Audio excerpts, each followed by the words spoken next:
Burton has joined us, as we can see. He drives the number 31 Caterpillar Chevrolet for Richard Childress Racing.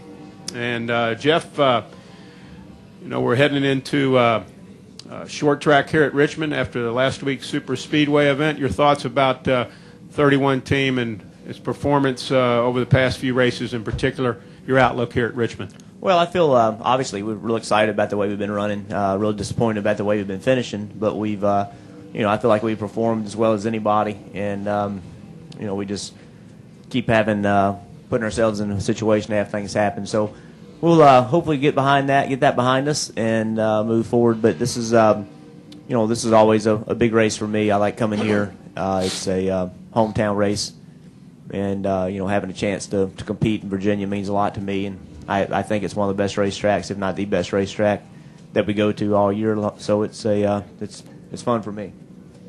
Okay, we'll take questions now for Jeff. We'll start right here with Terry Blunt, and we'll go over to Mike. Go ahead, please. Jeff, Terry Blunt, ESPN.com. This whole Jeff Jimmy thing, a few probably has been blown out of proportion, but Mark Martin told me once that he doesn't have teammates. He has associates that drive for the same team owner. Have you That's ever? not what he told me when I was his teammate. Have you had a situation where one of your teammates just got under your skin and you either tried to avoid each other for a while, or how do you get over it? How do you handle that situation on and off the track? Well, I think that I mean, certainly I think every driver's had situations where they had a run in with their teammate. You know, it's inevitable. This is a competitive business. We ask a lot out of teammates. We ask them to, you know, what we do is we ask our teammates to help you beat them, and you know, that's hard to do. It's you know, this is a self-serving sport, but at the same time we're asking people to work together in the best interest. It's kind of contradictory. So it's a tough thing to ask teammates to do. It's the way we do things now, and it's the right way to do it, but it is very difficult. You know, I think it's better if you can handle them behind the scenes. I think it takes a little tension away from the situation if you can handle it behind the scenes. Sometimes you can't. Sometimes things come out, and sometimes things are seen. You know, you can't. No matter what. After you know, after the race at Texas, you couldn't help but see that. So you know there was an issue. But you know, I think the best way to handle it is to go right at it, discuss it as soon as possible. I actually think discussing it on Monday is better than discussing it on Sunday because the emotions are too high on Sunday. But yeah, I think we've all been in that situation. I've handled it well in some cases. In other cases I haven't. But it's not the first, and it won't be the last. Go ahead, Mike.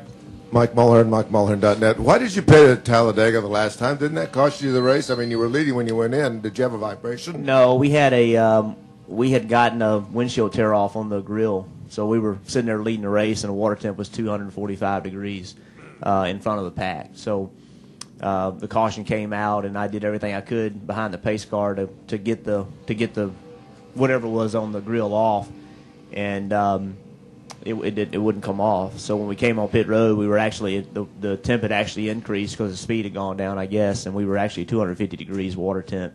So we had to pit. We didn't want to pit, but we didn't have a choice. Go ahead, Jeff. Jeff Hood of RacingToday.com. Jeff, there's been a lot of talk that maybe Sunday's Cup race at Talladega was the perfect race. I know you had the incident late in the event, but from where you were sitting, how good was that race, and can you ever have a perfect race? We led every lap in New Hampshire. I thought that was perfect, but y'all seem to hate it. So I guess the definition of perfect is in the eye of the beholder, isn't it? You know, I just don't. I don't know that there's ever a race where everybody's going to say that's the best race you can possibly have. It's always a debatable issue. I certainly thought that Sunday's race was exciting from a driver's standpoint. I haven't watched the race from a fan's perspective yet, but from a driver's standpoint, I liked the tempo of the race. I liked the pace of the race. I thought it was aggressive, but I didn't think it was overly aggressive. You know, so all in all, I thought it was pretty good. I mean, Talladega's fun to do, but you know, it's it's not fun to do all at the same time. It's fun to race there. It's just hard to deal with the consequences when the race is over. It's so easy to get caught up in somebody else's wreck. It's so, more so there. I mean, that can happen everywhere, but more so there than anywhere. It's just it's a real frustrating place to race, but it's fun to do. But when you're paying points, that's a tough racetrack to go to. Go ahead. Jeff Temporell of the Richmond Times-Dispatch. How close do you feel y'all are to winning? I think we're right there. I mean, we've put ourselves consistently in position to win races. I've been in the position to win more races this year than I was all of last year for sure.